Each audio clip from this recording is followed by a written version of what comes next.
अल्हम्दुलिल्लाह वकफ़ा वसलामुन अला इबादिहिल्लज़ीना इस्तफ़ा अम्मा बादु फ़अऊज़ु बिल्लाहि मिनश शैतानिर रजीम बिस्मिल्लाहिर रहमानिर रहीम इन औलियाउहु इल्लल मुत्तक़ून सदक़ल्लाहु मौलानल अज़ीम वक़ालन नबिय्यु सल्लल्लाहु अलैहि वसल्लम ज़िक्रुल्लाहि शिफ़ाउल क़ुलूब वक़ाल अलैहि सलातु वस्सलाम इन्नमल अअमालु बिन्नियात रवाहुल बुखारी औ कमा क़ाला अलैहि सलातु वस्सलाम नाज़ाग़े हुस्न जिस पे ये हुस्ने रसूल है, नाज़ाग़े हुस्न जिस पे ये हुस्ने रसूल है कि कहकशा तो आपके कदमों की धूल है। ए कारवान शौक़, ए कारवान शौक़ यहाँ सर के बल चलो, तैबा के रास्ते का तो कांटा भी फूल है, तैबा के रास्ते का तो कांटा भी फूल है। चमकता रहे तेरे रोज़े का मंजर, सलामत रहे तेरे रोज़े की जाली, हमें भी अता हो वो जज्बे अबू ज़र, हमें भी अता गो, हमें भी अता गो वो जज्बे अबू ज़र, हमें भी अता गो वो रूह बिलाली, हमें भी अता हो वो रूह बिलाली। नक्शे कदम नबी के हैं जन्नत के रास्ते, अल्लाह से मिलाते हैं सुन्नत के रास्ते, अल्लाह से मिलाते हैं सुन्नत के रास्ते। कर ले इबादत जवानी में, ये सुस्ती अच्छी नहीं, जब आ जाए बुढ़ापा तो फिर कुछ बात बनती नहीं, जब आ जाए बुढ़ापा तो फिर कुछ बात बनती नहीं। कर ले तौबा, कर ले तौबा अभी भी वक्त है, फिर ये न कहना कि हिसाब बहुत सख्त है।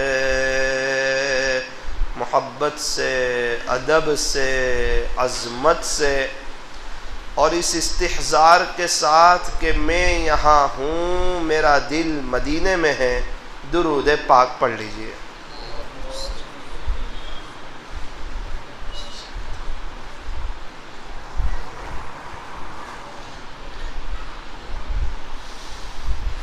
अल्लाह तबारक व तआला हमारे दुरूद पाक पढ़ने को कबूल फरमाए। अल्लाह करे कि दुरूद शरीफ की मोहब्बत हमारे दिल के अंदर आ जाए। दुरूद शरीफ जो है ये तमाम अल्लाह वालों का मुत्तफ़क़ा वजीफ़ा है।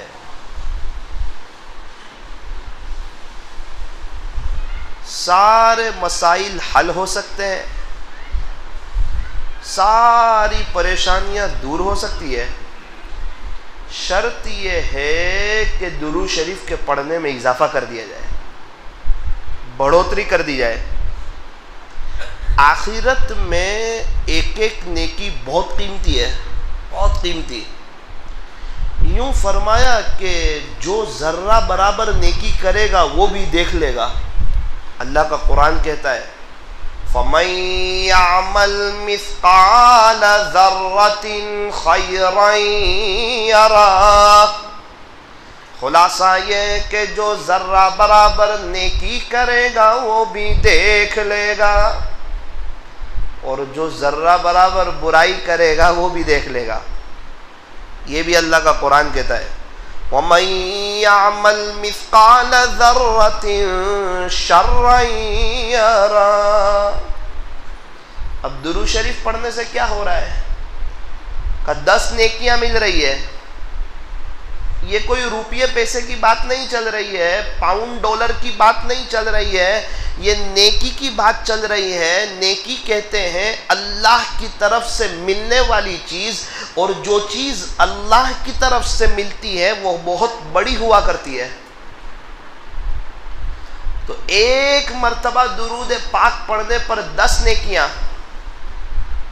यूं फरमाया कि एक मर्तबा दुरूद पाक पढ़ने पर 10 नेकियां मिलती हैं और साथ में 10 गुना माफ होते हैं।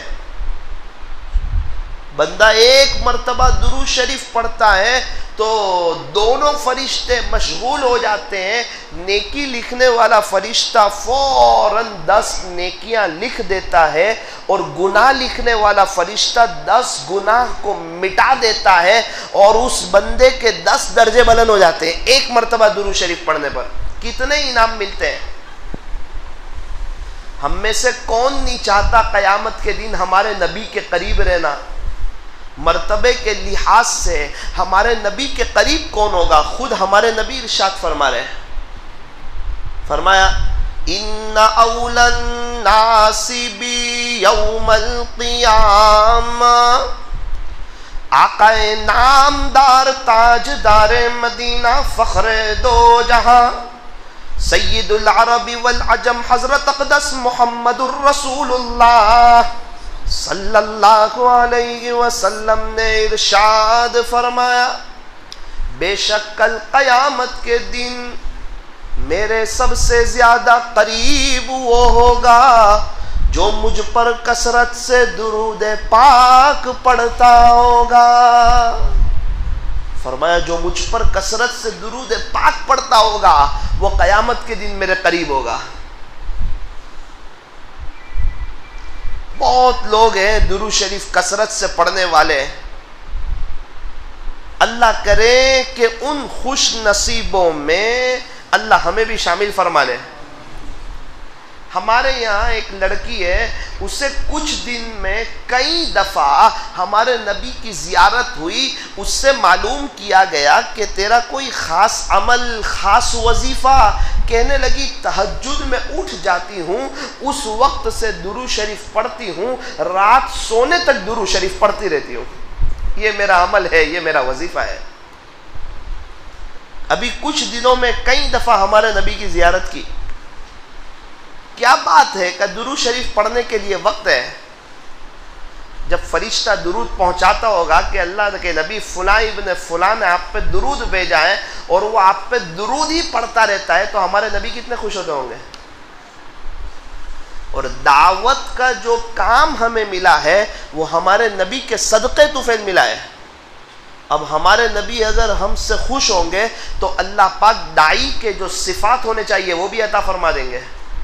काम का तरीक़ा, काम की सलाहियत, काम का नहज, काम का फ़हम, काम की बसीरत, हिकमत, मौइज़त हसना, सारी दौलतों से अल्लाह मालामाल फरमाएंगे। एक बुजुर्ग से मुलाकात हुई जो रोज़ाना 30,000 मरतबा दुरूद शरीफ पढ़ते हैं, अभी मौजूद है वो। मैंने उनसे मालूम किया कि हज़रत आपको ये तौफीक कैसे हुई, रोज़ाना 30,000 मरतबा। कहने लगे बेटा मैं मक्का मुकर्रमा गया था, पता नहीं दिल में क्या आया, अपने अल्लाह से दुआ कर बैठा, रब्बे करीम दुरूद पाक की मोहब्बत मेरे दिल में डाल दे। बस वो अल्लाह के यहाँ मंजूर हो गई, कबूल हो गई। उसी दिन से 30,000 मरतबा रोज़ाना दुरूद शरीफ पढ़ता हूँ। बेटा 50,000 भी हो जाते हैं लेकिन आज तक 30,000 से कम नहीं हुए। कितने साल हुए? का 8 साल या 10 साल हुए। अभी 20 दिन पहले मुंबई जाना हुआ, मोहम्मद अली रोड पर एकदम भीड़, क्राउड, एक मजमा, जिसको देखो वो मशगूल, और वहां हर बंदा फांस हो जाता है, तेज हो जाता है। सोहबत का अपना असर होता है। एक चचा से मुलाकात हुई, मेरी आदत है मैं कुछ बोलता रहता हूं, अल्लाह माफ करे। तो मैंने कहा चचा दुरूद शरीफ पढ़ते रहो। मुझे कहा बेटा अल्लाह का एहसान है, पढ़ता हूँ, मेरे रब का करम है, फजल है उसका, पढ़ता हूँ।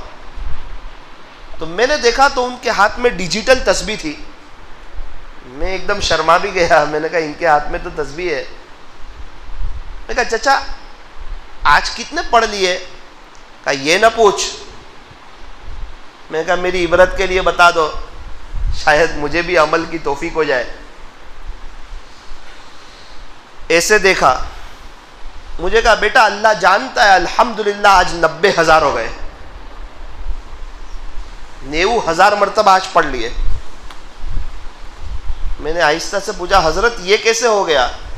कहा दुनिया से बेरगबती इख्तियार कर ली, दुनिया को दिल से निकाल दिया बेटा। और एक बात याद रखना, दुनिया दिल से निकलेगी ना तो दुनिया पीछे पीछे आएगी, कदमों में आएगी। और दुनिया दिल में होगी ना तो बेचैनी के साथ आएगी, परेशानी के साथ आएगी, तकलीफ के साथ आएगी, आमिलों के और डॉक्टरों के चक्कर काटते काटते आएगी, परेशानी के साथ आएगी अगर दुनिया दिल में होगी।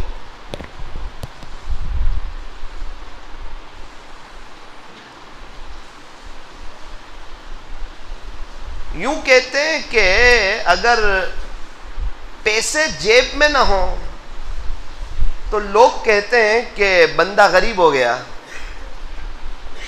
और यही पैसे और दुनिया अगर दिल में ना हो तो अल्लाह वाले कहते हैं ये बंदा वली हो गया।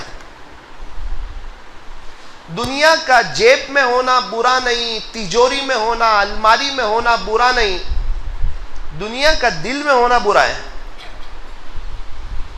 बहुत से सहाबा को अल्लाह पाक ने बहुत नवाजा था, बहुत नवाजा था।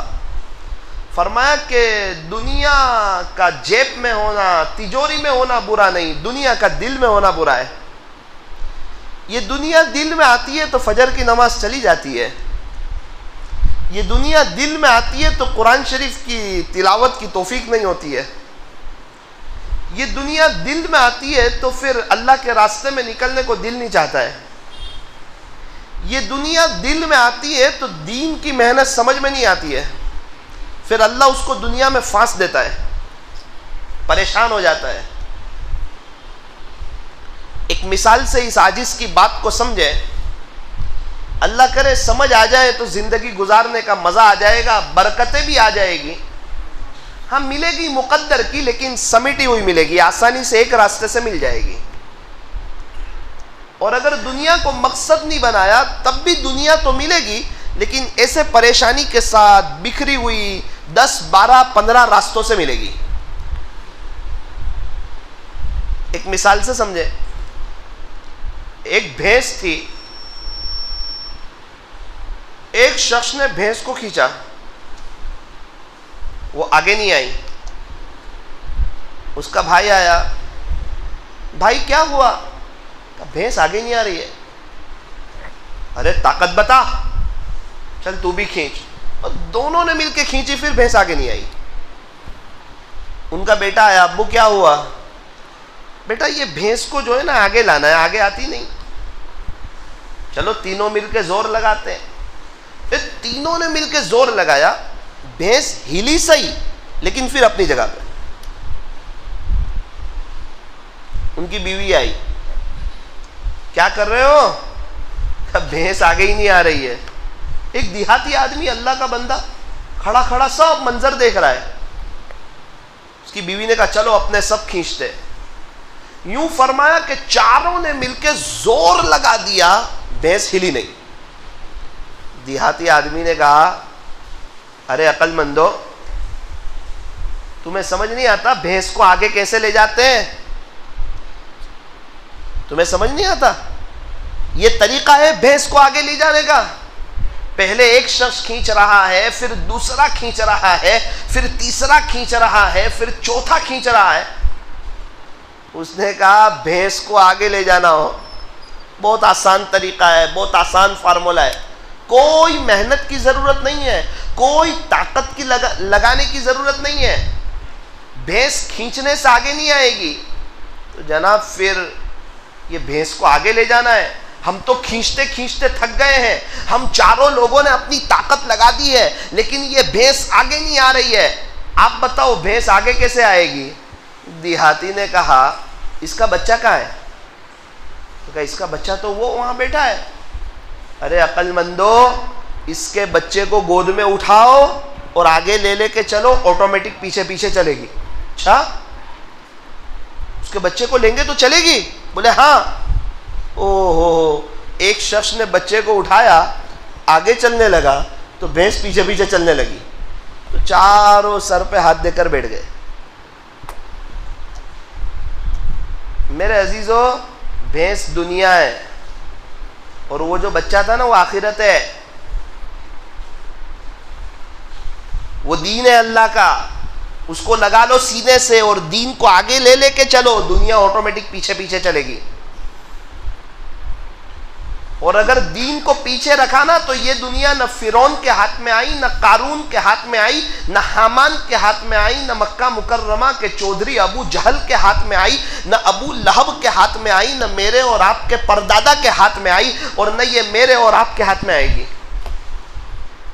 ये दुनिया सरसब्ज और शादाब है, देखने में खूबसूरत है, आज तक किसी के हाथ में आई नहीं और कयामत तक किसी के हाथ में आएगी नहीं। फरमाया ये दुनिया साए की तरह है। ऐसे ही फरमाया दुनिया की मोहब्बत तमाम बुराइयों की जड़ है। इसलिए एक बात तय करो कि अल्लाह के दीन को सीने से लगाएंगे और अल्लाह के दीन को आगे लेकर चलेंगे, इंशाअल्लाह आप देखना दुनिया अल्लाह कदमों में डालेगा। एक बात बतानी नहीं चाहिए, बता देता हूं। हजरत जी मौलाना इलियास साहब रहमतुल्लाहि अलैह के मलफूजात में हमारे अकाबिरीन कहते हैं इसको मत बयान करो, हमारे साथियों को दुनिया से न जोड़ो, फिर भी बता देता हूं। हजरत ने लिखा है जिसका खुलासा कि दुनिया में जितने असबाब रिस्क हासिल करने के, उसमें एक बड़ा जरिया दावत भी है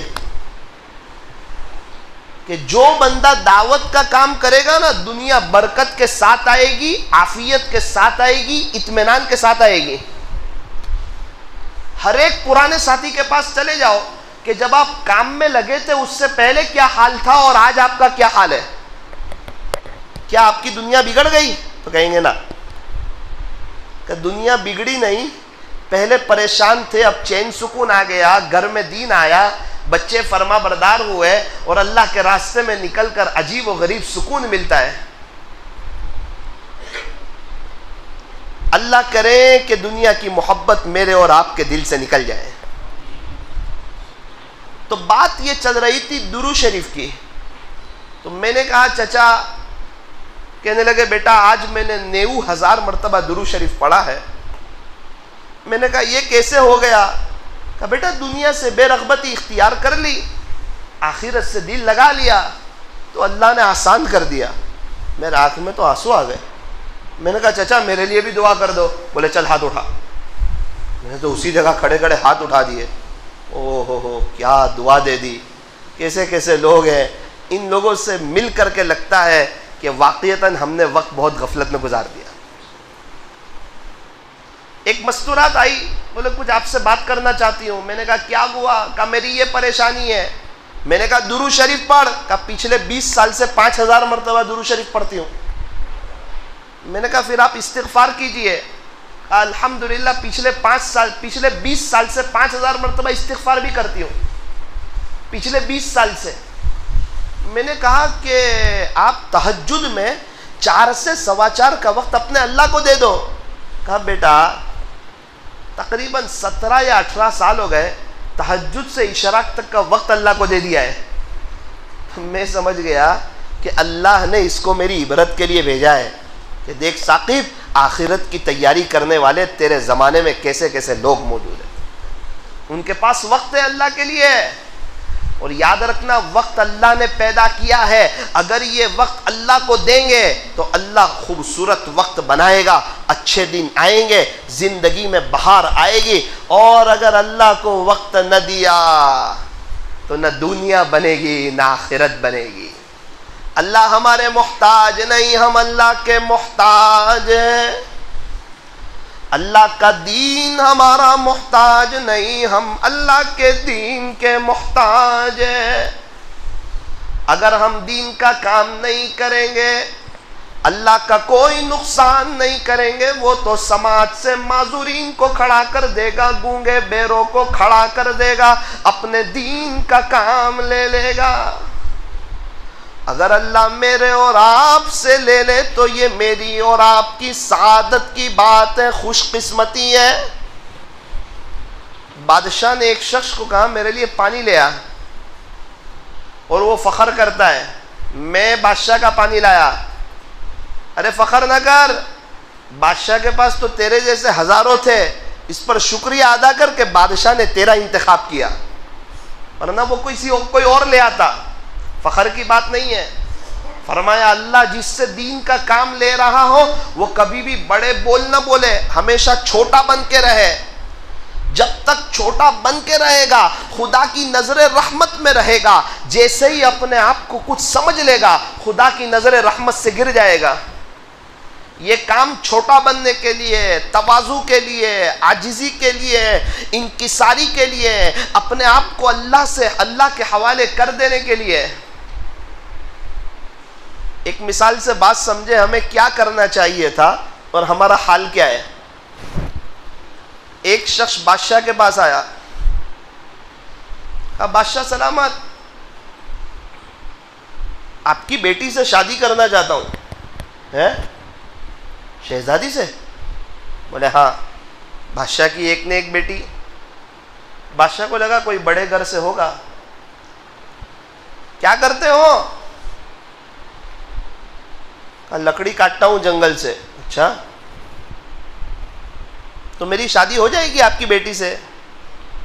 तो कहा बेटा थोड़ा स्टेटस तो तेरा बुलंद कर, तू जंगल में रहता है, देहाती आदमी है, लकड़ी काटता है। एक तो पहले तेरी हिम्मत को सलाम, तेरी जुरत को सलाम, तू डायरेक्ट आके मुझसे कह रहा है कि मैं शहजादी से शादी करना चाहता हूं। ठीक है सोच लेंगे, तू थोड़ी मेहनत कर, थोड़े पैसे कमा ले, तेरा स्टेटस बुलंद कर ले, कर दूंगा। बादशाह सलामत, कर दोगे? कहा कर दूंगा। उसने मेहनत बढ़ाई, कोशिश बढ़ाई, बादशाह ने उसके पीछे वॉच बढ़ाई, क्या वाकईतन मेहनत करता है? तो बादशाह ने देखा है तो बहुत मेहनत करता है, पैसे कमाने लगा, पैसे आने लगे, मेहनत करने लगा। बादशाह को लगा कि अब ये इस काबिल हो रहा है कि इसको अपनी बेटी दी जाए। बादशाह ने एक मर्तबा बुलाया और कहा कि देख बेटा, मैं देख रहा हूँ कि तू मेहनत करता है, तूने अच्छे खासे पैसे भी जमा कर लिए हैं, तू घर में अकेला रहता है, लकड़ी भी काटता है, कपड़े भी धोता है, खाना भी बनाता है, मेहनत भी करता है, तू सब कुछ करता है। अब फिक्र मत कर, एक बांदी तुझे दे देता हूँ, एक काम वाली तेरे घर में रख देता हूँ, तो अब तुझे टेंशन नहीं, अब तुझे खाना नहीं बनाने का, तुझे कपड़े नहीं धोने के, घर की सफाई तेरे नहीं करने की, तू थोड़ी सी मेहनत और बढ़ा दे, स्टेटस और बुलंद कर ले। सब काम कौन करेगा? वो काम वाली कर लेगी। बादशाह ने फिर वॉच रखनी शुरू की। तो अब क्या हुआ कि उसने मेहनत और बढ़ा दी, बहुत मेहनत की, अच्छा खासा पैसा जमा कर लिया, पैसा कमा लिया, और वो बांदी काम करने लगी, इसके घर का निज़ाम चलने लगा। अब बादशाह ने देखा कि माशाल्लाह वो इस काबिल हो गया है कि उसे बादशाह की बेटी दी जाए।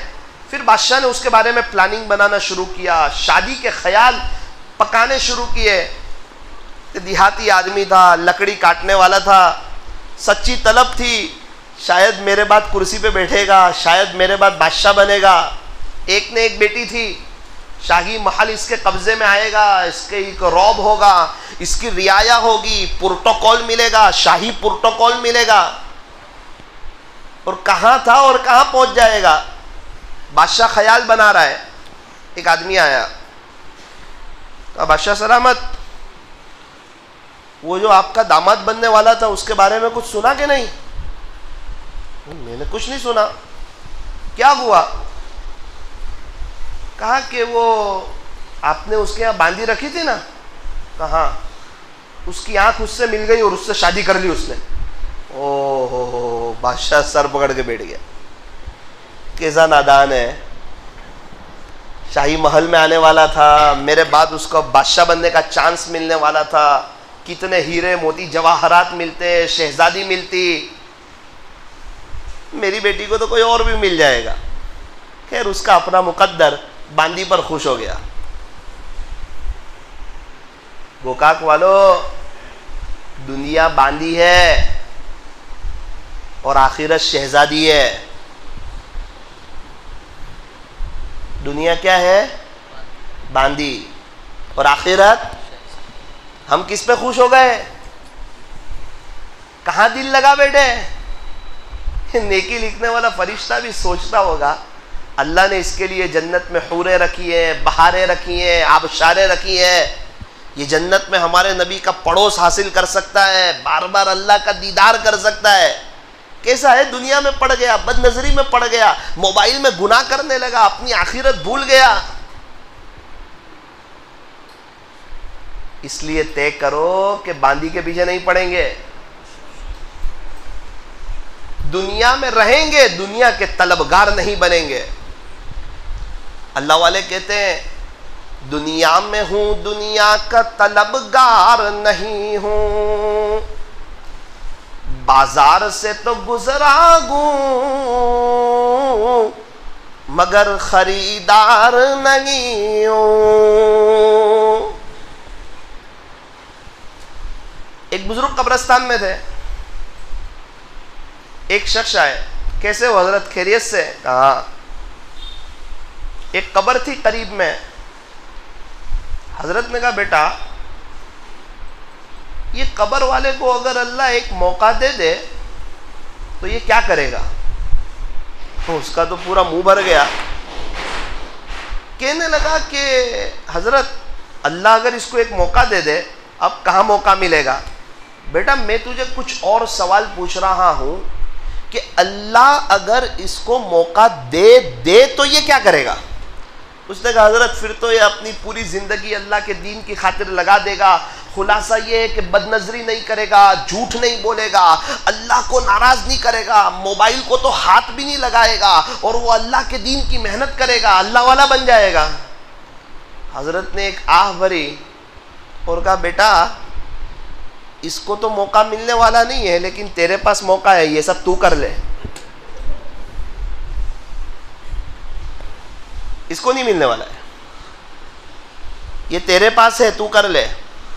गोकाक वालों, मेरे और आपके पास मौका है, मैं और आप कुछ कर लें तो जहे नसीब, वरना यकीन मानो अल्लाह को हमारी ज़रूरत नहीं, अल्लाह हमारा मोहताज नहीं। अगर वो हमसे काम ले लेना तो सआदत की बात है।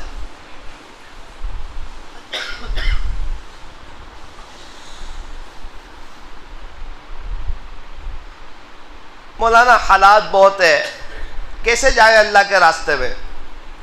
चिल्ला डी हो चुका है कई पुराने साथियों का। अल्लाह वाले कहते हैं कि जो वजह आपकी अल्लाह के रास्ते में नहीं निकलने की है, वही वजह हमारी आपको निकालने की है। जो वजह आपकी अल्लाह के रास्ते में नहीं निकलने की है, बस वही वजह हमारी आपको निकालने की है कि इतने साल से हाय दुनिया दुनिया कर रहे हैं, ये आपके कदमों में नहीं आई, आपके घर के मसाइल हल नहीं हुए, प्रॉब्लम हल नहीं हुए, जिंदगी के कई चिल्ले और 4 महीने गुजर गए। एक काम करो, एक आध 4 महीने अल्लाह के दीन के खातिर भी लगा के देखो, रो करके देखो, तड़प करके देखो, तहज्जुद में अल्लाह को मना करके देखो, वहाँ का सुकून भी देखो और बरकतें भी देखो और इज्जतें भी देखो, और अल्लाह के दीन की मेहनत करने के बाद जो सुकून मिलता है और तहज्जुद में उठकर जो अल्लाह के सामने रोने का जो मजा आता है और तस्बीहात की जो तौफीक होती है और पहले सफ की जो तौफीक होती है, जरा वो करके भी देखो। अल्लाह के दीन की मेहनत को मामूली ना समझना, हल्के में मत लेना इसको। कोई भी दीन का काम हो, खानका हो, मदरसे हो, जमीयत हो, तबलीग हो, अल्लाह के दीन का काम है। कहां? जुबान रोक देना, मैं नहीं बोल सकता। काम कहां है, कहां ले जाता है? अल्लाह तक।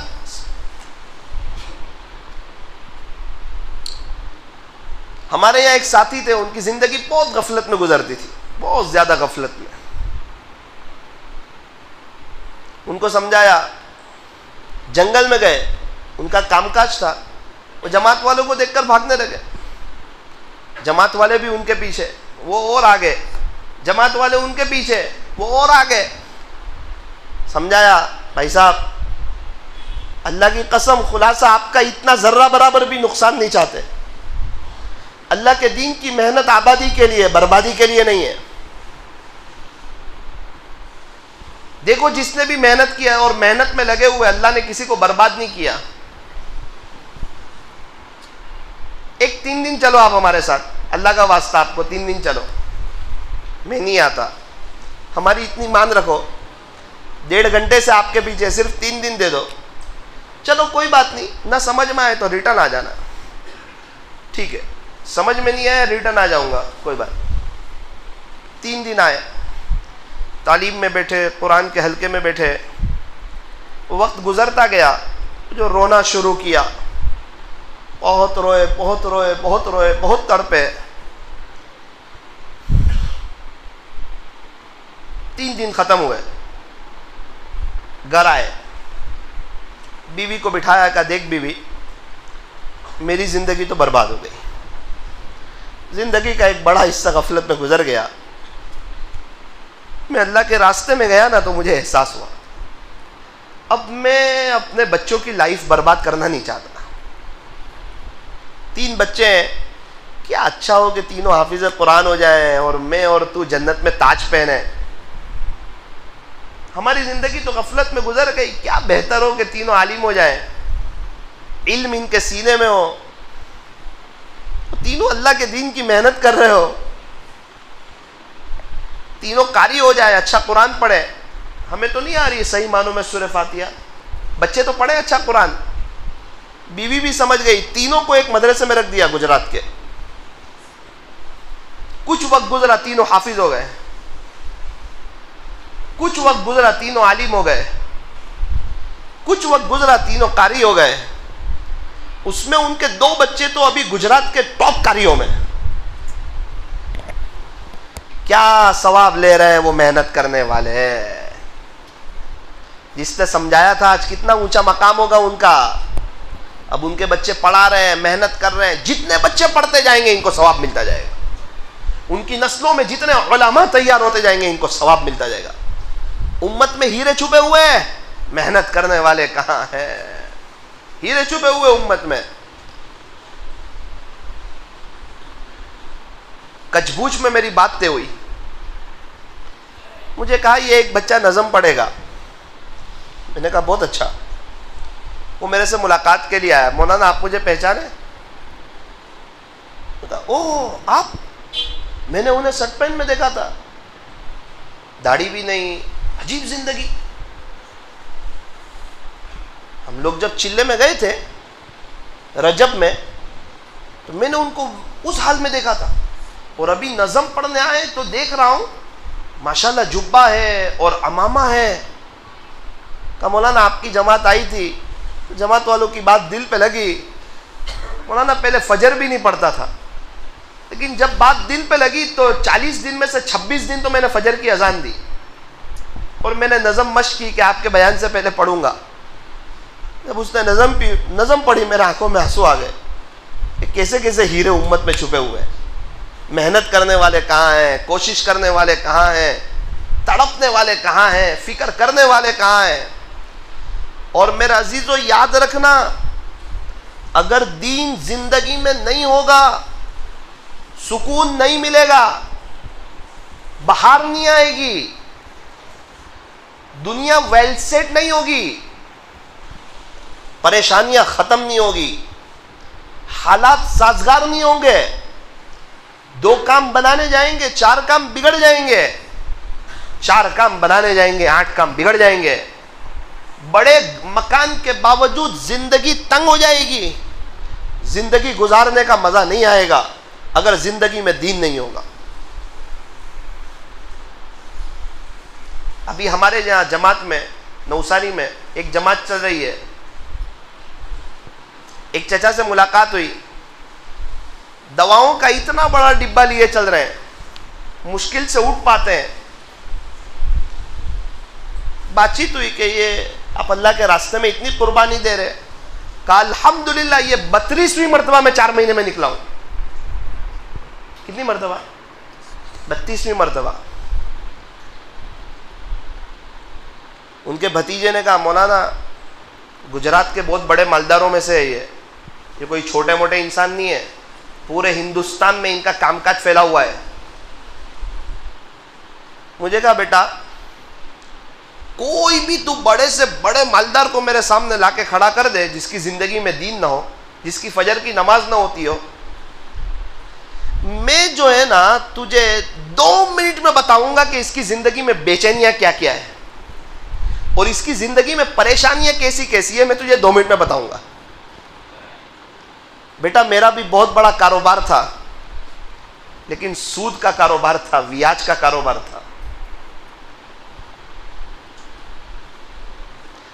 जिस जमाने में 10 पैसे की वैल्यू थी, उस जमाने में मेरा सूद का 20 लाख का टर्नओवर था पूरे हिंदुस्तान में। फ्लाइट में घूमता था, मेरी जिंदगी में चैन नहीं था बेटा। मुझे 24 घंटे कम पड़ते थे, बरकत नहीं थी। हमारा घर अच्छा, हमारा रहन सहन अच्छा, हमारे यहाँ की शादियां अच्छी, हमारा लिबास अच्छा, हमारी मस्तूरात के कपड़े अच्छे। हमें स्टेटस बताना पड़ता था कि हम मालदार लोग हैं, लेकिन अंदर से बहुत बेचैन थे।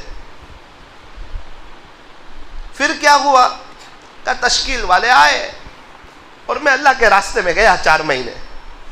वहां जाके पता चला कि ये तो हराम है, सूद का मामला बड़ा खतरनाक है, ब्याज का मामला बड़ा खतरनाक है।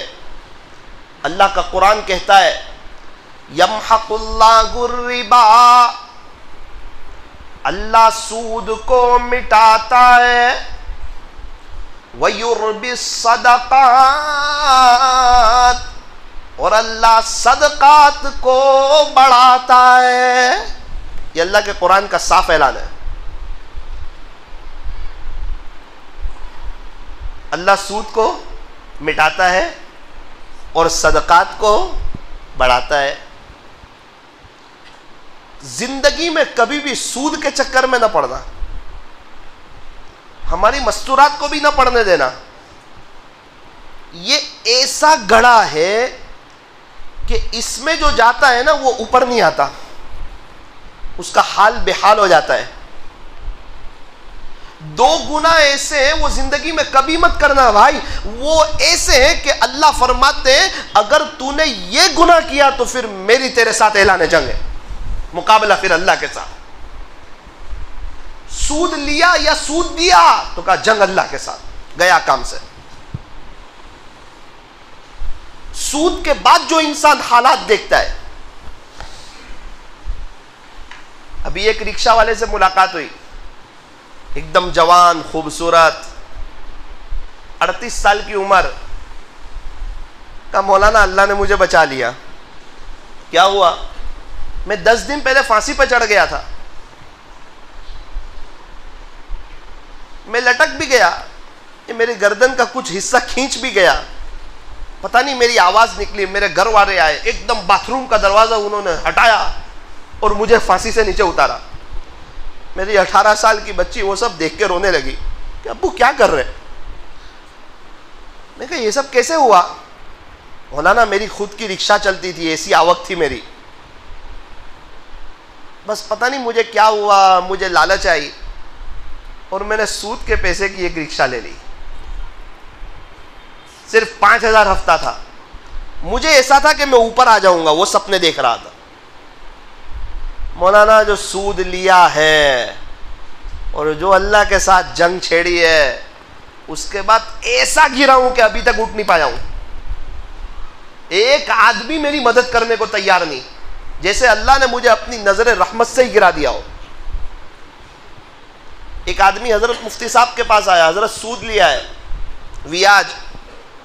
हजरत ने गर्दन फेर ली, यहां से आया फिर चेहरा फेर लिया, यहां से आया फिर चेहरा फेर लिया। हजरत मेरी बात तो सुनो बेटा, तूने सुनने जैसा कुछ रखा ही नहीं है, अल्लाह के साथ जंग छेड़ दिए। कुछ थोड़ा और कोई मामला करके आता तो रास्ता बताता, जंग ही अल्लाह से छेड़ दिए तूने, बाकी क्या रखा तूने? तुझे पता नहीं था रिस्क देने वाली जात अल्लाह की है, खिलाने वाली जात अल्लाह की है, वो हलाल से देता तुझे, तू क्यों हराम के रास्ते पर गया? फिर हजरत ने उसको एक शक्ल बताई, खुलासा तौबा कर ले तू। तो बात ये चली थी, 2 गुना बड़े खतरनाक है, उसमें एक सूद और ब्याज है और दूसरा किसी अल्लाह के वली को सताना।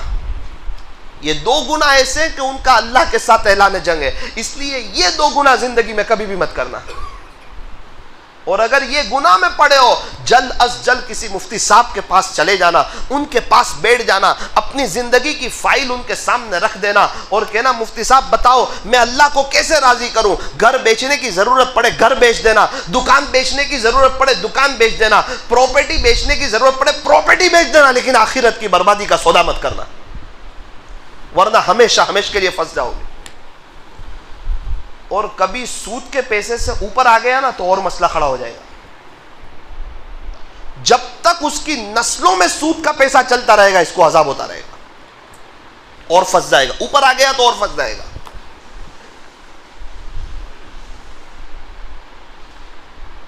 आज हमारे यहां की बहुत सी औरतें सूद में मुब्तला है और खलास हो चुकी है, अंदर से बेचैन परेशान। कई औरतों ने इसी में इज्जत का सौदा किया है, सूद पे ब्याज पे। क्या बात है, हमारे घर में अल्लाह का दीन नहीं। हमारी घर की औरतों को नमक का रेट मालूम है, मिर्च का रेट मालूम है, तेल के डिब्बे का रेट मालूम है, सब चीज का रेट मालूम है। हमारे घर की औरतों को इशराक का रेट मालूम नहीं, चाश का रेट मालूम नहीं, अव्वाबीन का रेट मालूम नहीं। क्या बात है, कहा हमने घर में फजाइल अमाल की तालीम की नहीं, उसको दीन के बारे में बताया ही नहीं, उसकी नमाज की फिक्र की नहीं। एक आश फजाइल अमल की तालीम करते, एक आध घंटा किसी अल्लाह वाले का उसको बयान सुनाते, औरतें अमल पे जल्दी आती है। शायद वो बयान सुनती एक आध घंटा और कान के रास्ते से दिल में बात जाती तो वह आपकी भी फर्मा बरदार बनती, बच्चों की अच्छी तरबियत करने वाली बनती और ये सोच उसकी जिंदगी में आती कि मेरे घर में अल्लाह का दीन आ जाए। औरतों की सोच बड़ी वजन रखती है। औरत सोचती है तो घर में चाय पत्ती आ जाती है, शक्कर के बारे में सोचती है शक्कर आ जाता है, औरत तेल के डिब्बे के बारे में सोचती है तो वो आ जाता है। औरतों को अल्लाह पाक ने एक अजीब अंदाज दिया है समझाने का। अगर जो औरत अल्लाह के दीन के बारे में सोचेगी कि मेरे घर में अल्लाह का दीन आ जाए, इंशाल्लाह उनके घर में अल्लाह का दीन भी आ जाएगा। कहाँ है जो अपने बच्चों की तरबियत करते हो, उनकी आखिरत की फ़िक्र करते हो, उनके लिए रोते हो, उनके लिए अल्लाह को मनाते हो। एक वाक़या याद आया मुझे, हज़रत मौलाना सज्जाद साहब नौमानी दामद बरकातहुम का, अल्लाह हज़रत की उम्र में बरकत नसीब फरमाए, उनकी मेहनतों को कबूल फरमाए। हज़रत फरमाते हैं, वाक़ये का खुलासा अर्ज़ कर दूँ, मेरे वालिदैन हज पर गए हुए थे, तो हमारे यहाँ एक माहौल है, हज से आते बच्चों के लिए कुछ ले आते हैं और बच्चे बहुत खुश हो जाते हैं। मुझे भी बहुत अच्छी तरीके पर याद है, जब मेरे अम्मी अब्बू जाते थे तो हमें उनके आने से ज़्यादा खुशी वो क्या चीज़ लाए उसकी होती थी। छोटे बच्चे को खिलौने चाहिए और क्या चाहिए। हज़रत फरमाते हैं, मेरे वालिदैन तशरीफ़ लाए और बैग खोली, सब मेरी भाई बहन खड़े थे। तो मेरी अम्मी ने कहा, देख बेटा तेरे लिए ये लाई, तेरे लिए ये लाई, तेरे लिए ये लाई, तेरे लिए ये चीज़ लाई। मौलाना सज्जाद साहब फरमाते हैं कि मुझे घड़ी बहुत पसंद थी, तो मैं समझा कि मेरी माँ मेरे लिए घड़ी लाई होगी। पूरी बैग ख़त्म हो गई, सब भाई बहन के लिए कोई न कोई चीज़ थी, मेरे लिए कुछ न निकला। मेरी आंख में आंसू आ गए। मैंने कहा, अम्मी सबके लिए लाए, मेरे लिए कुछ न लाए। तो बेटा सज्जाद तेरे लिए भी लाने वाली थी, सबके लिए कुछ न कुछ लाई, लेकिन जब तेरी बारी आई ना तो मैंने बैतुल्लाह शरीफ का पर्दा पकड़ा और यूं कहा, अल्लाह मेरे सज्जाद से पूरी दुनिया में दीन का काम ले ले, ये लाई तेरे लिए। खुश हो।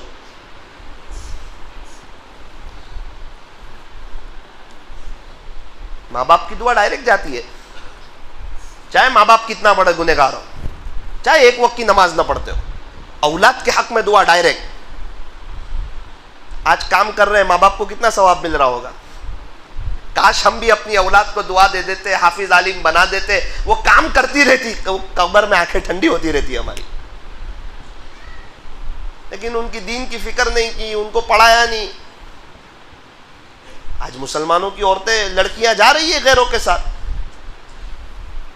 अभी कुछ दिन पहले के सर्वे के मुताबिक हिंदुस्तान से 20,000 लड़कियां गैर मुस्लिम के साथ चली गई, ईमान का सौदा कर बैठी।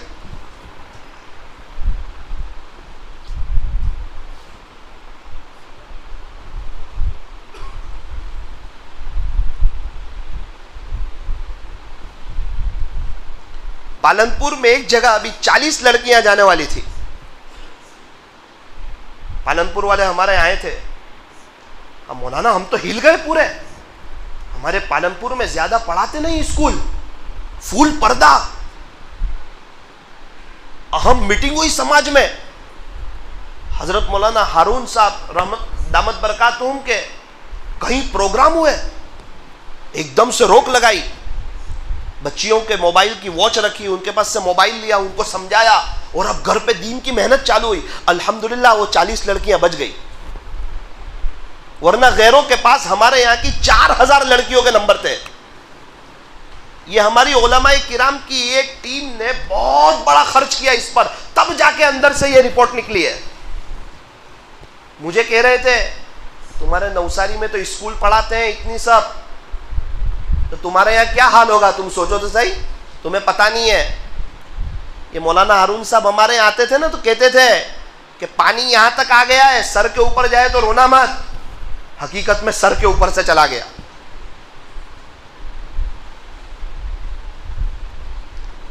आपको अगर उन हजरात का नंबर चाहिए, मैं आपको नंबर भी दे सकता हूँ, आप उनसे मिले, पूछे कैसे काम कर रहे हैं, कहाँ से आपने ये रिपोर्ट निकाली। उन्होंने बहुत पैसे खिलाकर ये अंदर से रिपोर्ट निकाली। तो कहा हमारी औरतों ने नंबर दिए उनको। कहा ना, हमारी औरतों ने नंबर नहीं दिए, उन्होंने हाईजेक किए नंबर मुसलमान की औरतों के। कोई ना कोई तो हाथ में आ जाता है शिकारी के जाल में। अल्लाह के वास्ते अपने घर की फिक्र करो, ये सोने का वक्त नहीं है। ईमान की बात चल रही है अब, ईमान की। और हम अपनी बच्चियों को स्कूल पढ़ा रहे, 6ठी क्लास में, 7वीं क्लास में, 8वीं क्लास में। हमारी बालिगा लड़की स्कूल जाए, सरों के पास जाए। क्या हुआ कि रिश्ता अच्छा होगा। अल्लाह की कसम खाकर कहता हूं, हजरत आदम अलैहिस्सलाम के पैदा होने से पहले लिख दिया गया इसका रिश्ता कहां होगा, जहां लिखा है वहीं होगा। अंगूठा छापो या पूरी पढ़ी लिखी हो, हाँ पढ़ना लिखना जान ले थोड़ा बहुत, उसको घर का कामकाज सिखाओ, शोहर के साथ रहना सिखाओ, घर में मोहब्बतों वाला माहौल कायम करना सिखाओ।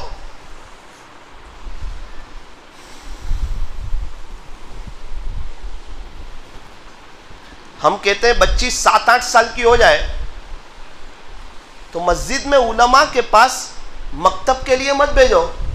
थोड़ा जुमला तो सुनो, किसके पास मत भेजो?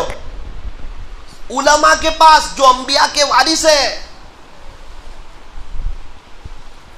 बड़ा ऊंचा मर्तबा है। आलिम की फजीलत आबिद पर ऐसी है जैसे चांद की फजीलत सितारों पर। उलमा का बड़ा ऊंचा मकाम है। यूं कह रहे जो इतने बड़े आलिम है, अल्लाह वाले हैं, उनके पास मत भेजो 7-8 साल की लड़कियों को। तो सरों के पास भेजने की कहां से इजाजत होगी?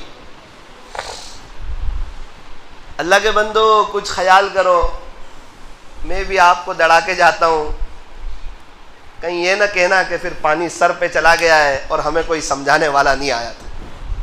मैंने देखा उन माँ बाप को, वो बच्ची जब चली गई ना तो उनकी रातें मैंने देखी। मैं गया उनके माँ बाप के पास, खून के आंसू रोते थे, बेचैन तड़प रहे। मौलाना कोई मुसलमान के साथ ही चली जाती, गैरों के साथ चली गई, रो रहे तड़प रहे मछली की तरह। उसकी माँ तो तड़फड़ियां खा रही है, 3 दिन हो गई। और जब उनकी लड़की को लाया जाता तो बात सुनने के लिए तैयार नहीं। माँ बाप तो रोते रोते हाल बेहाल हो गए। पता नहीं क्या खिला दिया, कुछ समझ नहीं तैयार नहीं। और हम अपनी बेटी को बिंदास स्कूल भेज रहे हैं। मैंने पूछा ये वबा कहां से आई? का सहेली के रास्ते से आई। किसी का टिफिन खा लिया ना तो कहीं फिस गई, या सहेली ने कहा हमारा तो सबसे कांटेक्ट है, तेरा भी करा देते हैं, इसकी भी एक अलग मजा है, फांस दिया उसको। या अय्युहल्लज़ीना आमनू, कुरान की आयत सुनना, ए ईमान वालो, कू अनफुसकुम व अहलीकुम नारा, तुम अपने आप को और अपनी फैमिली को जहन्नम की आग से बचाओ। कौन कौन तय करता है घर में फजाइल की तालीम करेंगे? करेंगे? हजरत मौलाना तारिक जमील साहब का 1 घंटा रोजाना बयान सुनाओ। मेरे अजीजों, माफी मांगने वाले, तौबा करने वाले, अल्लाह की तरफ रुजू करने वाले, ये अल्लाह को बहुत पसंद कि बंदा अल्लाह से माफी मांग ले, अल्लाह का हो जाए, अल्लाह से सुलह कर ले। जब औरतों के अंदर दीन था, कैसी कैसी कुर्बानियां दी, और क्या औरतों के अंदर तकवा था। आपने नाम सुना होगा इमाम अहमद बिन हम्बल रहमतुल्लाह अलैह का। एक औरत आई उनके पास, पर्दे में थी, उनका बेटा भी वहीं बैठा हुआ था। उसने आकर कहा, हजरत मसला पूछना चाहती हूँ। पूछिए। मैं सूत काटती हूँ, जो उनका लिबास आता है ना कॉटन, उसको बुनती हूँ, सूत काटती हूँ मैं।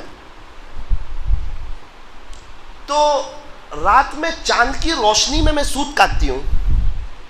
हजरत एक मर्तबा ऐसा हुआ कि बादशाह की सवारी का गुजर हुआ, तो बादशाह के खादिम लोग किंदील लेके जा रहे थे पीछे।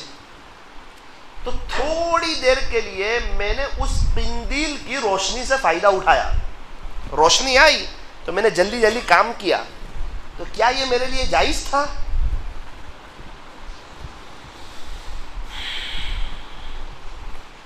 हजरत ने फरमाया, मेरी बहन तेरे लिए जायज नहीं था,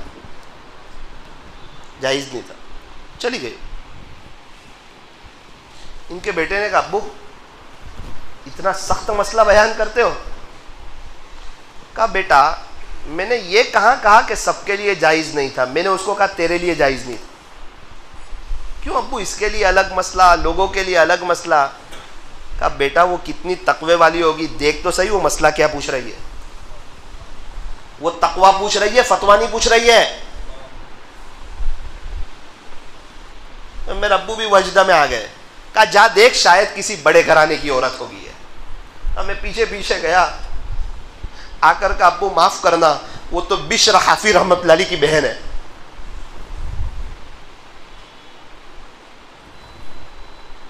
बिश्र हाफी रहमतुल्लाह अलैह की बहन है।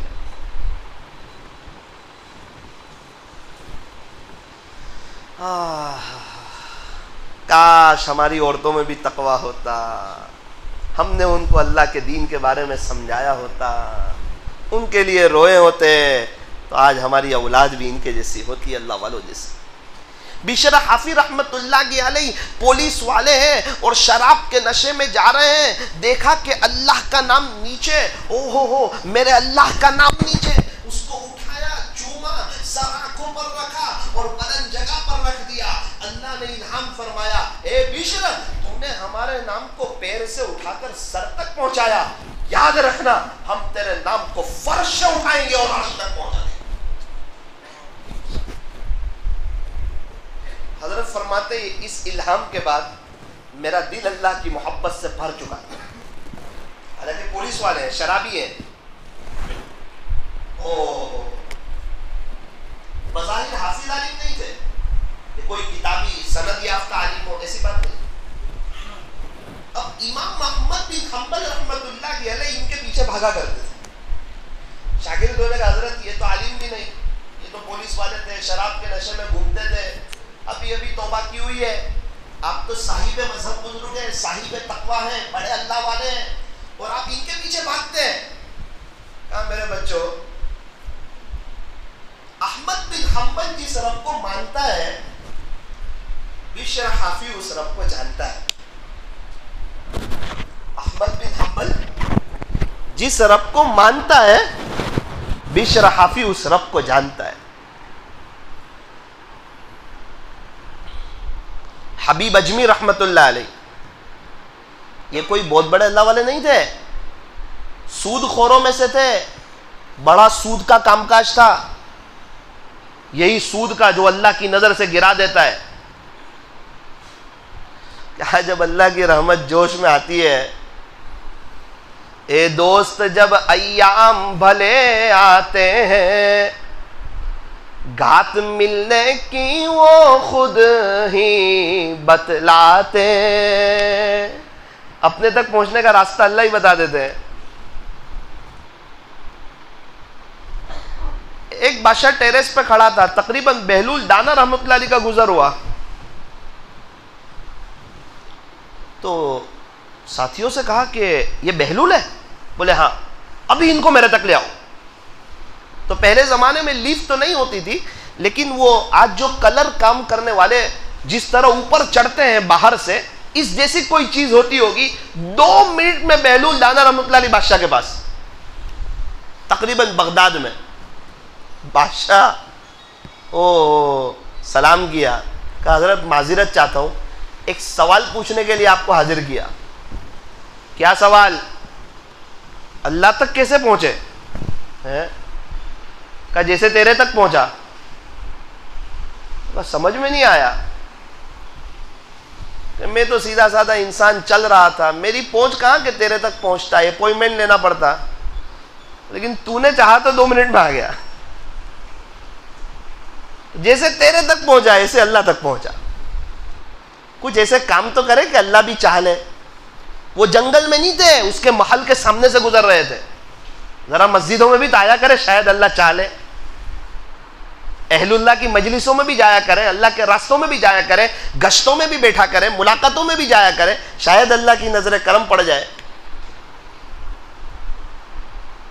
यही बहलूल दाना रहमतुल्लाह अलैह एक मर्तबा हारून रशीद रहमतुल्लाह अलैह के दरबार में आने से पहले, हारून रशीद के दरबार में आए, मजलिस लग रही है, लोग आ रहे हैं, हारून रशीद की एंट्री पड़ने वाली है, वो सीधा आकर हारून रशीद की कुर्सी पे बैठ गए। खादिमों ने कहा भाई आपके सीधे साधे कपड़े और आपका ये सीधा साधा अंदाज, और हमारे बादशाह की कुर्सी पर उठो उठो, अच्छा नहीं लगते आप, किसी को इस पर बैठने की इजाजत नहीं। कहा मैं तो उठने वाला नहीं हूं। खादिमों ने कहा आप उठ जाओ वरना हम आपको मारेंगे। कहा मैं नहीं उठूंगा। उन्होंने हल्की मारी और उनको नीचे गिरा दिया, नीचे बैठ गए। दूर से देखा ना हारून रशीद आया तो रोना शुरू किया जोर जोर से। वो खादिम लोग घबराए कि ये चचा तो अभी तक चुप बैठे थे, बादशाह को देख के रोए, बहुत रोए। हारून रशीद ने कहा बेहलोल क्या बात है, इतना रो रहे हो? तो खादिमों ने कहा कि बादशाह सलामत, हमारी नजर में आपकी इज्जत बहुत है, ये आपकी जगह है और हमारी मौजूदगी में कोई आपकी कुर्सी पर बैठ जाए ये हमें कहां बर्दाश्त, हमें बर्दाश्त नहीं हो सकता। ये आपकी कुर्सी पर बैठ गए, बहुत समझाया उठे नहीं, इसलिए हमने इनको थोड़ा ही मारा बस नीचे बिठाने के लिए, ये मानते नहीं थे। कहा बेहलूल इतने बड़े अल्लाह वाले हो, इतनी सी मार पर इतना रोते हो, बंद करो रोना, क्या चीख रहे हो? तो कहा कि रोते रोते कहा हारून मार पड़ी इसलिए नहीं रो रहा हूं, तेरे लिए रो रहा हूं। है तुझ पे रो रहा हूं। मेरे पर क्यों रो रहे हो? कहा 2 मिनट तेरी कुर्सी पे बैठा तो मार पड़ी, खुदा के दरबार में तेरा क्या होगा, तूने पूरी जिंदगी इस कुर्सी पे बैठा है।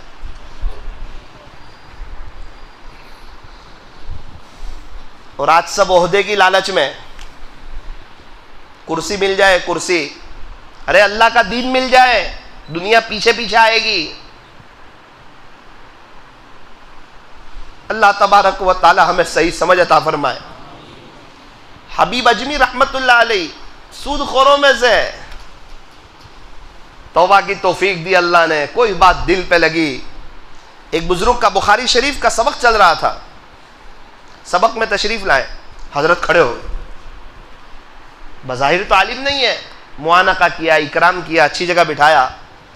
जब हबीब अजमी रहमतुल्लाह अलैह तशरीफ ले गए तो शागिर्दों ने कहा हजरत आप इतने बड़े आलिम हो और ये तो बड़े सूदखोरों में से थे, अभी अभी तौबा की, इनके आने पे आप खड़े हो जाते हो, इकराम करते हो, आप इतने बड़े अल्लाह वाले हो।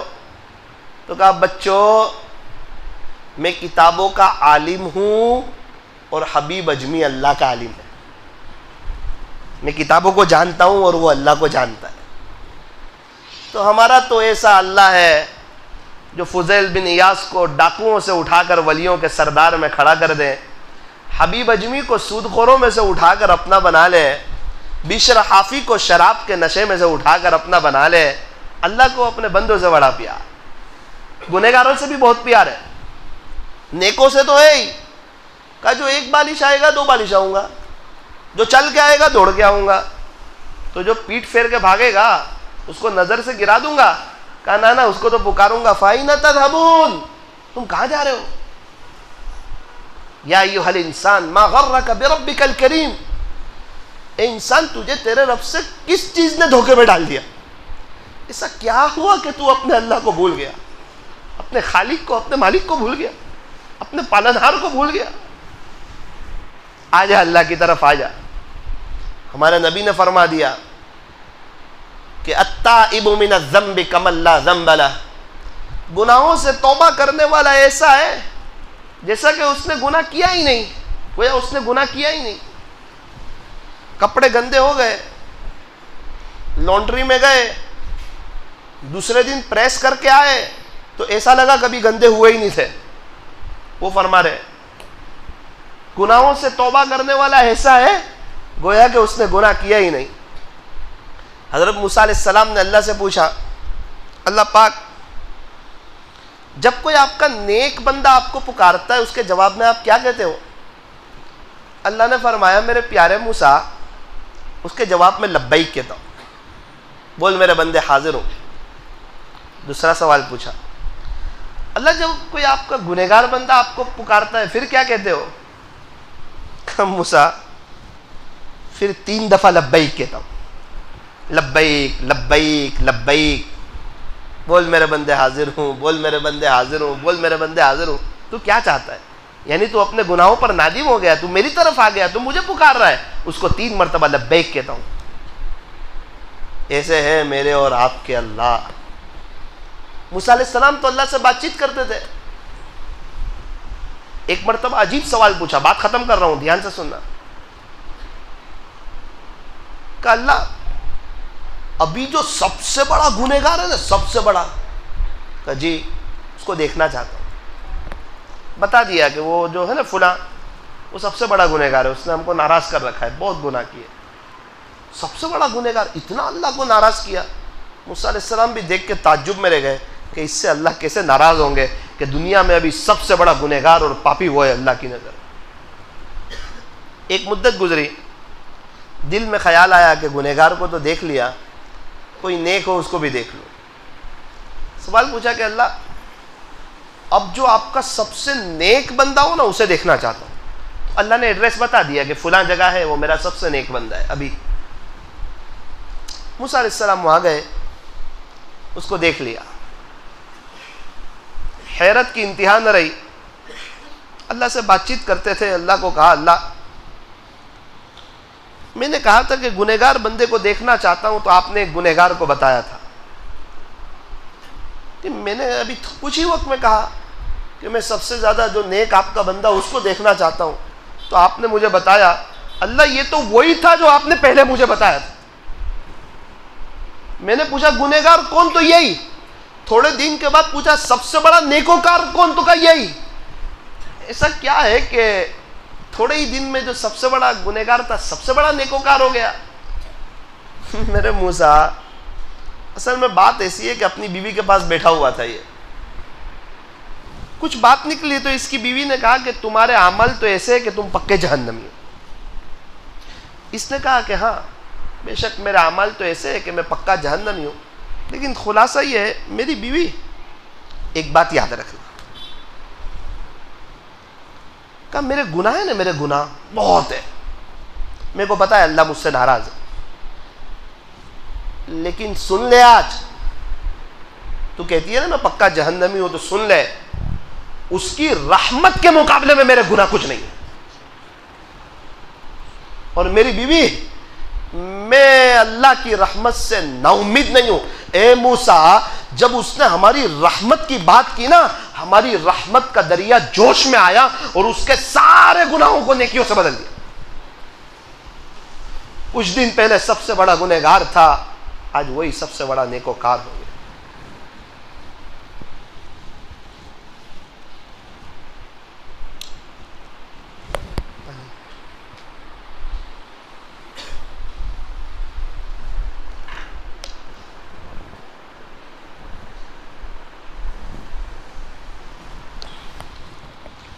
लाइटें बंद करो।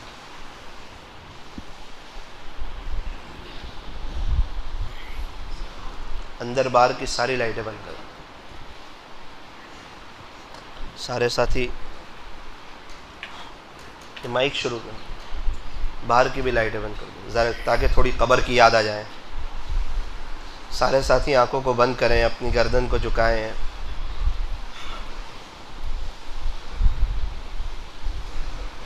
दिल में हम भी अपने अल्लाह से कह दें, ए अल्लाह बेशक बहुत बड़ा गुनहगार हूँ, लेकिन आपकी रहमत से नाउम्मीद नहीं हूँ। आंखों को बंद कीजिए, गर्दन को झुकाइए, मुराकबा कर लीजिए। अल्लाह की रहमत आ रही है, हमारे दिल में समा रही है, हमारे दिल से जुल्मत और स्याही दूर हो रही है, और हमारा दिल कह रहा है अल्लाह अल्लाह अल्लाह।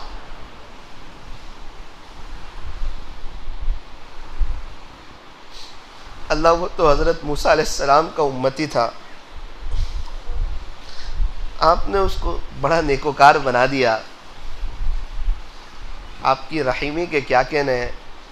रब्बे करीम, ये प्यारे नबी की लाडली उम्मत बैठी हुई है, ये प्यारे नबी की महबूब उम्मत है। इस उम्मत के लिए हमारे नबी रोए थे, तड़पे थे, बड़ी मोहब्बत से इसे सींचा था।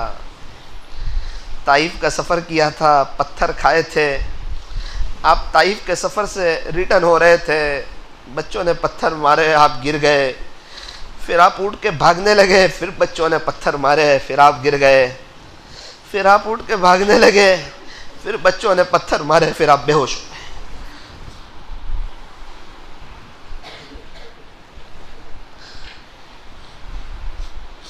अल्लाह हमारे नबी ने हमारे लिए बहुत कुछ किया, लेकिन हमने हमारे नबी को भुला दिया। हमारे नौजवानों को इनका चेहरा भी पसंद नहीं आता, इनका लिबास पसंद नहीं आता, इनकी ज़िंदगी पसंद नहीं आती।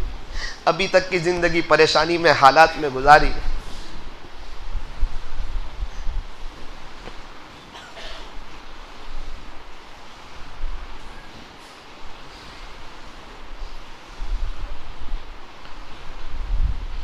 हमारे यहाँ एक ग्रुप है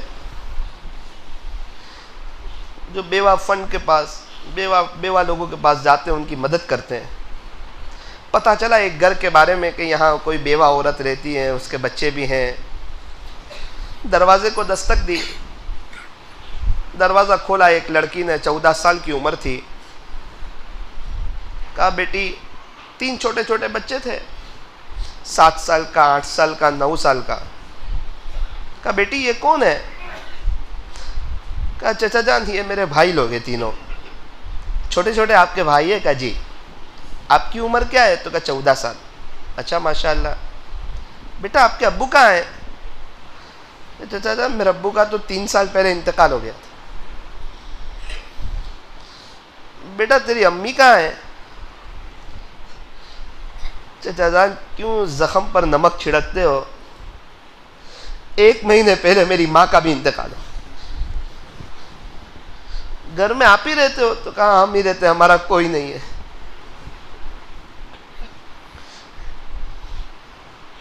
घर के कामकाज चाचा मैं ही करती हूँ। मेरे 3 भाइयों के कपड़े धोती हूँ, इनको नहलाती हूँ, इनको तैयार करती हूँ, इनकी खिदमत करती हूँ। मेरी अम्मी तो है नहीं, मेरी अम्मी सब करते थे, इंतकाल हो गया 1 महीने पहले। अभी 20 दिन पहले की बात कर रहा हूँ, 1 महीने पहले। कहा बेटी खाने का क्या निज़ाम होता है? कहा चाचा जान बच्चों को समझा पटा कर घर बिठाती हूँ, कुछ 1-2 चक्कर लगा लेती हूँ, मांग लेती हूँ, कोई कुछ दे दे, अपने भाइयों के लिए कुछ ले आती हूँ। और रात में अड़ोस पड़ोस वाले कुछ दे देते तो हम रूखा सूखा खा लेते। जब वो अपने भाइयों को नहलाती होगी, तैयार करती होगी, अच्छे कपड़े पहनाती होगी, तीनों भाई एकदम तैयार होते होंगे, फिर पूछते होंगे मेरी बहन अम्मी कहाँ है? हमें किसके लिए तैयार किया, हम किसको बताएं? क्या उम्र होती है 14 साल की। जब रात को समझा पटाकर मोहब्बत की बातें करके अपने भाइयों को सुलाती होगी, जब तीनों भाई सो जाते होंगे, फिर सोचती होगी काश मेरी माँ होती। जो बड़ी उम्र के 60-70 साल वाले, वो अपनी माँ को याद करके इतना रोते हैं। उनको पता है कि माँ के सामने हमेशा कोई कितना भी बड़ा हो जाए बच्चा ही रहता है। तो उस बच्ची पे क्या गुजरती होगी। मेरा कह लेना आसान है, खैर आप लोगों का सुन लेना आसान है, ये तो बातें हैं, लेकिन वो जिस पर बीतती होगी ना वो जानता है क्या होता है। किसको यतीमी कहते हैं और हम कहते हैं कि हम परेशान। इसलिए कहा दुनिया के मामले में अपने से नीचे वाले को देखो, ताकि पता चले अल्लाह ने कितनी बहारों में रखा। क्या लॉकडाउन में शानदार नहीं खिलाया? क्या छत नहीं दी? क्या हमें एक लंबी मुद्दत तक माँ बाप का साया नहीं दिया?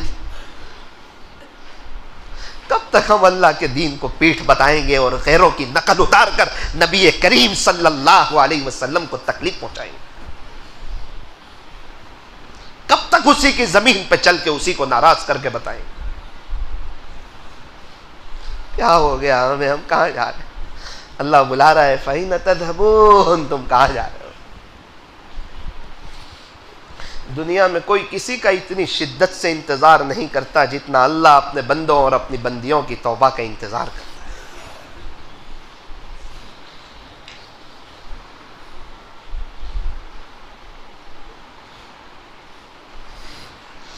अल्लाह यहाँ मौजूद है, हमें देख रहे हैं। कौन अल्लाह के सामने रो रहा है, कौन तड़प रहा है, कौन ज़िंदगी बदलना चाहता है, कौन गुनाहों से बचना चाहता है, सबकी तड़प देख रहे हैं।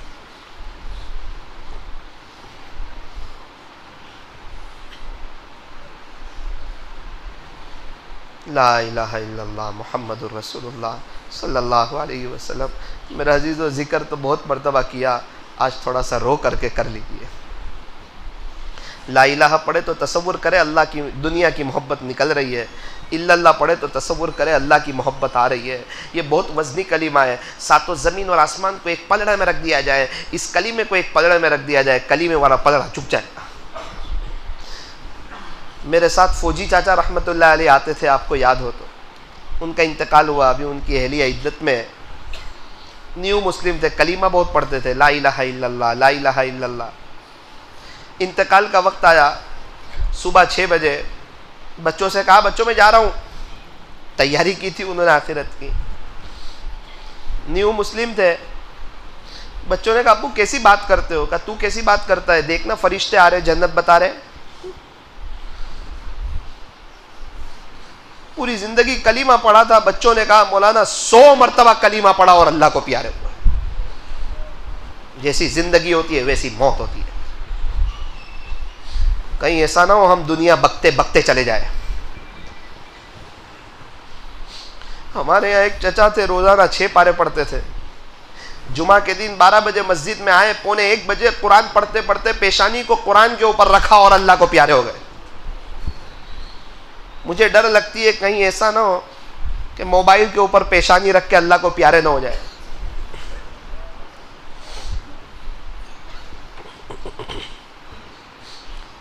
पढ़ते पढ़ते दिल से अल्लाह से बातें करें कि अल्लाह मौत के वक्त भी याद दिला देना। ला इलाहा इल्लल्लाह ला इलाहा इल्लल्लाह ला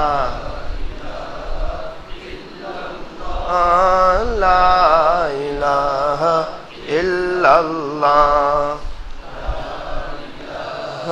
इल्लल्लाह ला इलाहा इल्लल्लाह ला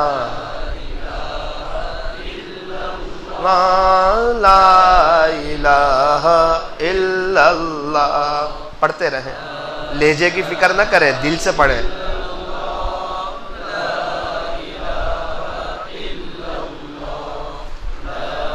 इलाहा इल्लल्लाह ला इलाहा इल्लल्लाह। शर्माए नहीं, लोग गीबतें करते हुए नहीं शर्माते, हीरो की क्रिकेटरों की बातें करते करते नहीं शर्माते, दुकान में ग्राहकों के साथ बात करते हुए नहीं शर्माते, शादी में जोर जोर से आवाज निकालते हुए नहीं शर्माते।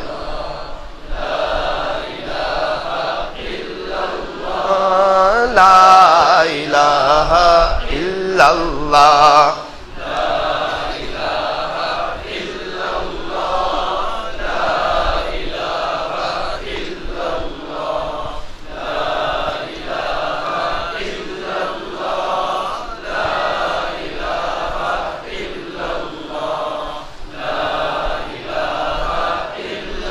ला इलाहा इल्लल्लाह मुहम्मदुर रसूलुल्लाह सल्लल्लाहु अलैहि वसल्लम। अभी हम अल्लाह अल्लाह पढ़ेंगे, उसके बाद दुआ करेंगे।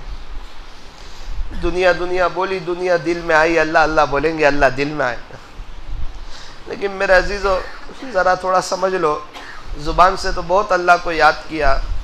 आज तय करो कि जब हम ज़ुबान से पढ़ेंगे तो तसव्वुर करेंगे कि सिर्फ ज़ुबान नहीं, साथ में मेरा दिल भी, मेरा हाथ भी, मेरे पैर भी, मेरा दिल दिमाग भी, मेरे बदन का एक एक हिस्सा भी, मेरे बदन का रुआ रुआ, मेरी रूह, ये सब अल्लाह अल्लाह कर रही है। और आप यकीन मानो अल्लाह हमारे साथ है, हमें देख रहे हैं। अल्लाह सीनों के भेदों को भी जानता है।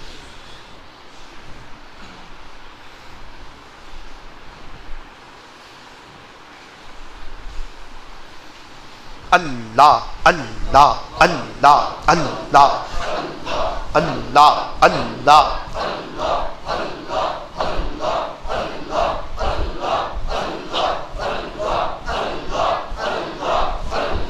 दिल की हाजिरी से पढ़े। तय करे आज तो अल्लाह को मना करके ही जाएंगे।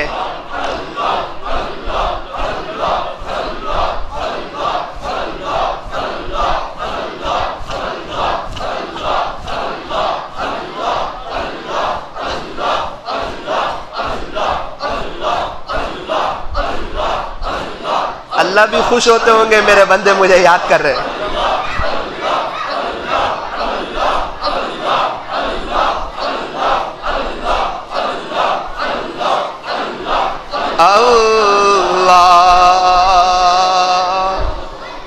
ला इलाहा इल्लल्लाह मुहम्मदुर रसूलुल्लाह सल्लल्लाहु अलैहि वसल्लम। हाथ उठाइए, दुआ कीजिए, अपने आप को गुनहगार समझ लीजिए। जो नेक समझता है अल्लाह उसको रोने की तौफीक नहीं देते। अल्हम्दुलिल्लाह रब्बिल आलमीन। या रब्बि सल्लि व सल्लिम दाइमन अबदन अला हबीबिका खैरिल खल्क़ि कुल्लिहिम। ला इलाहा इल्ला अंत सुब्हानक इन्ना कुन्ना मिनज़ ज़ालिमीन। अल्लाह हम बहुत बड़े गुनहगार हैं, अल्लाह बहुत बड़े गुनहगार हैं मेरे रब, मेरे सुहाने रब, मेरे प्यारे रब, हबीब अजमी के रब, बिशर हाफी के रब, फज़ैल बिन नियाज़ के रब। अल्लाह अल्लाह आपने उनको कबूल किया, हम भी गुनहगार हैं, हमें भी कबूल कर ले। उन पर जो मोहब्बत की नज़र डाली थी, एक नज़र डाल दे अल्लाह, अल्लाह डाल दे अल्लाह। अल्लाह मैंने देखा यार सब लोग रो रहे थे, अल्लाह बड़ी मोहब्बत से बड़े वजद में जिक्र कर रहे थे, दूर दराज से आए, अतराफ से आए। तो अल्लाह अपने काम को छोड़ के आए, आपको लेने के लिए आए, आपको मनाने के लिए आए।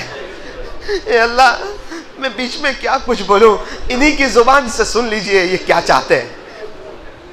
अपनी अपनी जुबान में अल्लाह से दुआ कर लीजिए।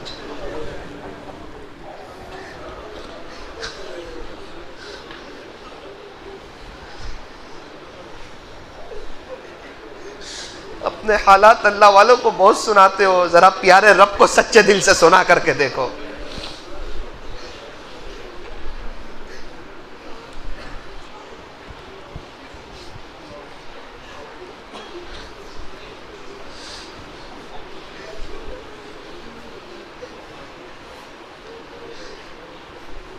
एक यतीम बच्चा था, स्कूल में से कहा आइंदा कल 1500 रुपए फीस ले आना वरना तुझे निकाल दिया जाएगा। माँ के पास आया, अम्मी स्कूल से 1500 रुपए फीस मांगी है वरना मुझे निकाल दिया जाएगा। माँ ने कहा बेटा तेरी माँ गरीब औरत है, मेरे पास पैसे कोई नहीं, हर साल तेरे अब्बू भरते थे, अभी कुछ दिन पहले तेरे बाप का इंतकाल हुआ है, जा यूनिफॉर्म पहने रख, दफ्तर भराए रख, देख सामने कब्रिस्तान का गेट है, जा अब्बू की कब्र पे चला जा और जा करके अब्बू 1500 रुपए दो वरना मुझे निकाल दिया जाएगा स्कूल से। छोटा सा बच्चा खुश हो गया कि मेरे अब्बू मेरे से बात करेंगे, आज अब्बू का दीदार करूंगा, बहुत दिन हुए अब्बू के इंतकाल हुए। उसे क्या पता था जब कोई चला जाए तो वो इस तरह बात नहीं किया करता आमतौर पर।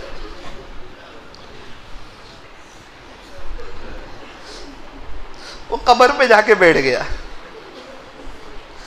कहता है मेरे बाबा जान, मेरे बाबा जान, अब्बू जी, अब्बू जी।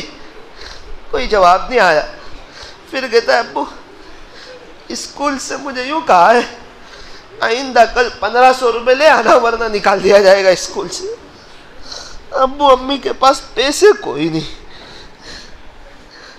अम्मी ने कहा जा तेरे अब्बू के पास चला, आप दे दो ना अब्बू, हर साल आप ही तो देते।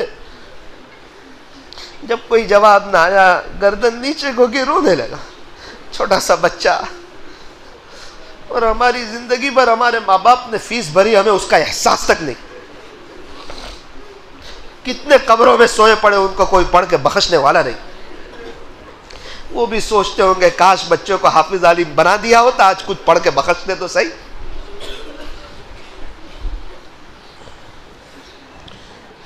छोटा बच्चा था, उसको तो नहीं मालूम।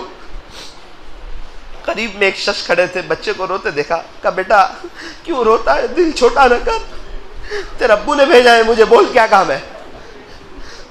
झूठ बोल दिया उसने कहा अंकल मेरे अब्बू ने भेजा है। बोले जी फीस भरनी है वरना मुझे निकाल दिया जाएगा। बेटे इस तरह रोते नहीं, दिल छोटा नहीं करते।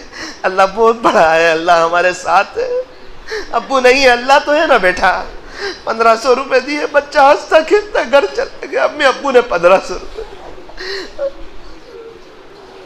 अल्लाह इसमें भी कितने ऐसे हैं कि माँ बाप चले गए उनके, आज उन्हें याद आती है, बाप का बेटा कहना याद आता है। अल्लाह दो दिन पहले एक शख्स मेरे पास आया, मुझे कहा मौलाना 3 दिन पहले मेरी माँ का इंतकाल हुआ। फिर एकदम उसकी आंखें भर आई, कहता है मैं माफी ना मांग सका, आप क्या करूं।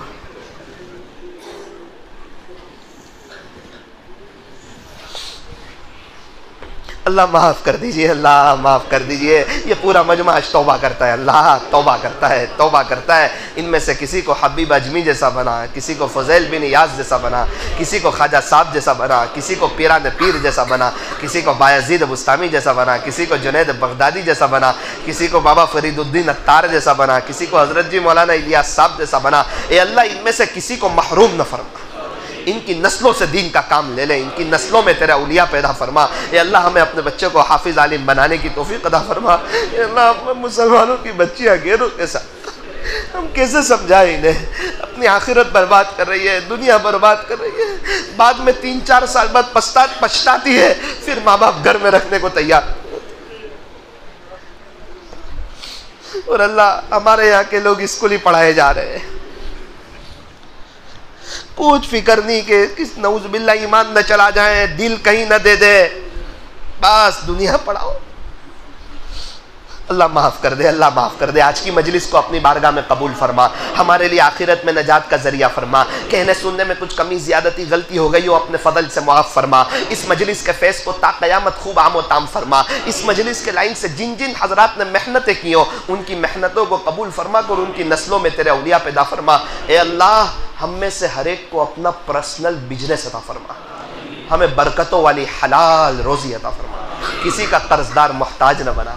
उम्मत मोहम्मदिया की मग़फ़िरत फरमा, जितने ईमान वाले चले गए उनकी मग़फ़िरत फरमा। ए अल्लाह जितने हर फ़र्द बशर, हर फ़र्द जिन को और उनकी क़यामत तक की आने वाली नस्लों को अपने ख़ज़ाने गैब से ईमान अता फरमा।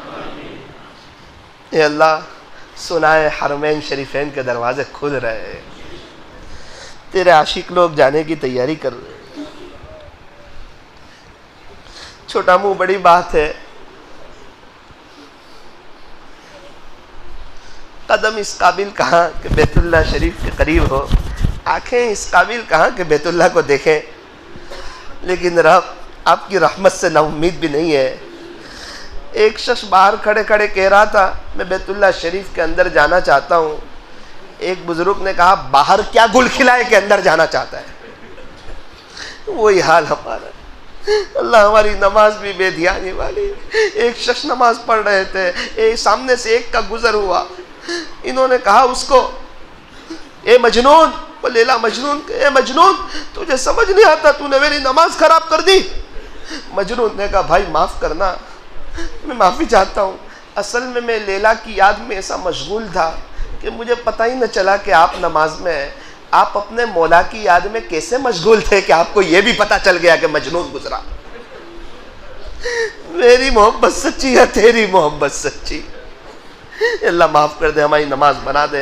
अल्लाह हमें बार बार आपके रास्ते में निकलने की तौफीक अता फरमा, तकाज़ों पर चलने की तौफीक अता फरमा, हर महीने 3 दिन पाबंदी से लगाने की तौफीक अता फरमा, दीन को आगे लेने की तौफीक अता फरमा, दीन को 1 नंबर पर रखने की तौफीक अता फरमा, दुनिया को दूसरे नंबर पर रखने की तौफीक अता फरमा। ए अल्लाह हमें मरने से पहले पहले सच्ची तौबा की तौफीक अता फरमा। हम में से हर एक को किसी अल्लाह वाले से बैत होकर के ज़िंदगी गुजारने की तौफीक अता फरमा। सल्लल्लाहु तआला अला खैरि खल्क़ि मुहम्मद व आलिहि व अस्हाबिहि अजमईन बिरहमतिका या रहमर।